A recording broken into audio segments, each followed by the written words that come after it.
Benepisyo ba ng atis ang hanap mo? Hindi lamang ito masarap na panghimagas. Puno rin ito ng mga sustansya at mga katangiang panggamot kung kaya kilala ito bilang Ayurvedic herb. Halos lahat ng parte ng puno ng atis kasama na ang prutas, dahon, buto at mga ugat nito ay may kakayahang magpagaling.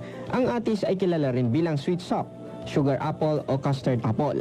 Sa kabila ng maraming gamit ito sa panggamot, ang prutas na ito ay mas kilala dahil sa taglay nitong masarap na laman at matamis na katas.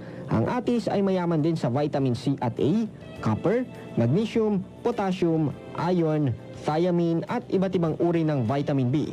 Napakaraming benepisyo ng atis sa kalusugan. Kung kailangan mo ng immunity booster, kumain lang ng atis at mapapakinabangan mo ang taglay nitong thiamine upang ma-convert ang askula sa enerhiya. Sa mga katuwid, ang atis ay isang powerhouse hindi lamang ng enerhiya kung hindi ng iba't ibang nutrisyon at sustansya.